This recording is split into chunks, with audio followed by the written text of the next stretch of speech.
Hey, what up, everybody? This is Stevie Breach coming to you here on the road to Fastlane. Tomorrow is going to be Monday Night Raw, February 1st, 2016. The big, I guess you can say, ticket to bring people in to watch Monday Night Raw is this is going to be one of the rare times that we're going to see Brock Lesnar as a part of WWE's main roster.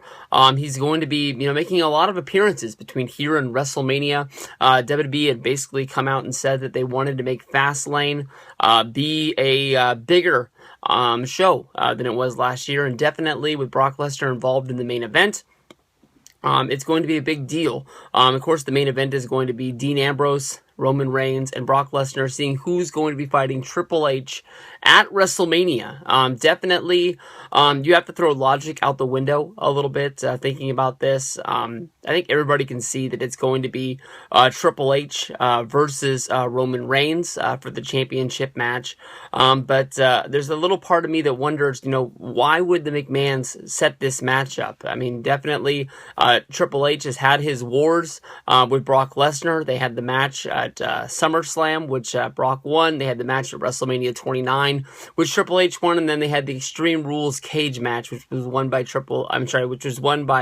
Brock Lesnar, sort of showing that the war was won by Brock and Triple H sort of lost that one. So why would Stephanie put Triple H in harm's way, knowing that there was a chance that he was going to have to go up against Brock? But, at the same time, Brock is sort of working with two angles right now. He's built into this main event at Fastlane match, but at the same time, we sort of have the Wyatts coming after Brock Lesnar. We saw the Wyatts come out and attack Roman Reigns and Brock Lesnar the last Raw before the Royal Rumble. And then in the Royal Rumble, even though Brock eliminated Strowman,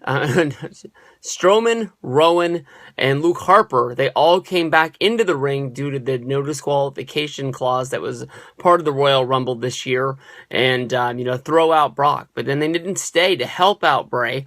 So there's a little part of me that wonders, is the authority behind the Wyatts? There's been a few times that the Wyatts seem like they've been linked to the authority, but as of right now, sort of being the guys to take out Brock Lesnar would sort of make a lot of sense. Besides for the fact that Bray Wyatt punched Triple H in the face during the Royal Rumble when Triple H was trying to tell Bray to go attack Roman Reigns, who Bray already has a built-in feud with of anyone but you, Roman. And Triple H was basically trying to get behind that. And I know in the Royal Rumble, everyone is a foe, there are no friends, is the old gimmick that goes along with it. But I don't know, man. Sometimes in wrestling, you have to draw your own conclusion of what's going on. And as of right now, this is one that really doesn't make a lot of sense. I mean, like, when you think about Triple H having to fight Brock at WrestleMania, why would they want that? When you think about, Dean Ambrose is in the Fastlane match because of the fact that, I guess you can say he was the last guy in the Royal Rumble. Roman Reigns was your former champion, who lost, so that's his rematch.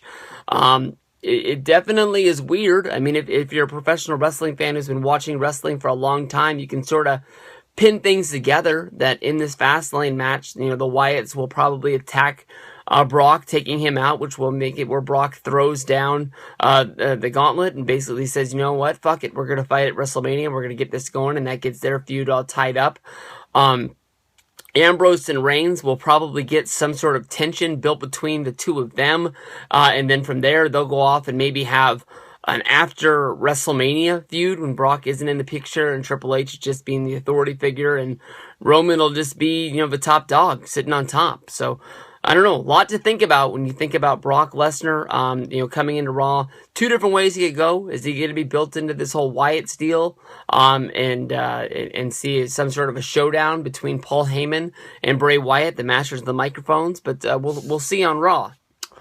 As we talk about the rest of Monday Night Raw here, this seems like it's going to be sort of a iffy kind of show. I think that when it comes down to it, it's going to be revolving a lot around the fact of Brock Lesnar hyping up the main events of Monday Night Raw. They might use him. Hell, they used Rock at the top of the second hour last week. So, it could be just about anything. But we saw Ambrose, we saw Reigns.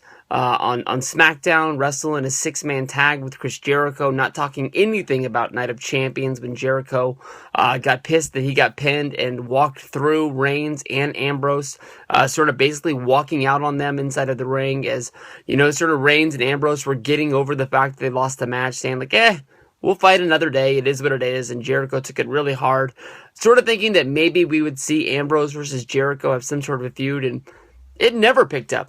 Never saw anything about it ever again. But we did see on the highlight reel, we saw Ambrose sort of poking at Reigns, basically saying that, when it comes down to it at Fastlane, I'm going to punch you in the face. It doesn't matter if we're friends. I want to be champion. I want to go to WrestleMania. It is what it is. We've seen Roman Reigns versus Dean Ambrose. I believe they were the finals of the Survivor Series World Heavyweight Championship match. Them getting into scraps isn't, it wouldn't be the first time. But the whole buildup is the fact that from here on out, everyone is going to be looking at Dean Ambrose. Everything that he says, everything that he does, trying to see when it is that he's finally going to make that heel turn. Even like, if you go back to the breakup of the Shield, Ambrose was the guy that we thought was going to be making the turn. Who knows what the hell's going on with Kalisto? It looked like they were building up another Kalisto versus Del Rio match to go for Fastlane, but the word on the street is that Del Rio is down with the injury bug, like a lot of the wrestlers inside of WWE. He had a great match against Neville, picking up the win at SmackDown. So I think no matter what they do, they're going to make sure that they go out and they give us an enjoyable match for there. And then we'll finally see what's going on with Goldust and R-Truth. I don't think that they're really going to be moving up in the tag team division where they're going to be going after the tag team titles. Obviously, they're trying to sort of resurrect Booker T and Goldust from 2002. But they know that R-Truth is sort of a cartoon character, as well as Goldust, and putting them together, we'll see what's going on, but I don't know. I mean, it's not like these guys are going to be putting themselves into the tag team championships. We've seen Stardust basically say that Stardust is going to be coming to an end sooner than later.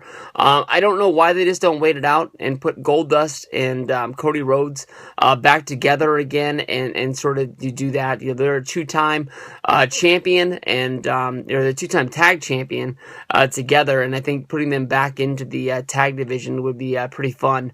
I want the best for Cody Rhodes, but I mean, if the best for Cody Rhodes is him being a tag team champion, I'll take it, because they had damn good matches. Everyone's going to remember Goldust and Cody Rhodes going up against the Shield at Battleground. I think that was 2014, but I could be off by a year, so it is what it is.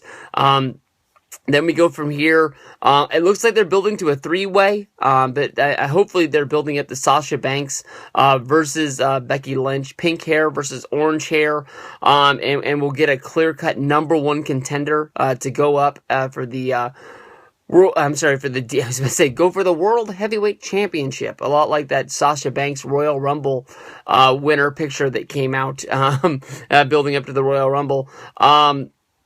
I think that Sasha Banks needs to beat Becky Lynch, and it has to be a clear one-on-one. You don't really want Fastlane being the pay-per-view of 3-ways, having a World Heavyweight Championship 3-way, as well as a Divas 3-way on there as well. I'm not the biggest fan of 3-ways, but 3-ways do come out pretty good. But I mean, if it's a whole show of 3-ways, that's just going to get kind of weird and overwhelming. So I'm looking forward to seeing a number 1 contender, Sasha Banks versus Becky Lynch match. It hasn't been announced, but when you go over and you look at the Raw 5-point preview, it's sort of hinted that that match is coming, to see who is going to be the number 1 contender going into Fastlane.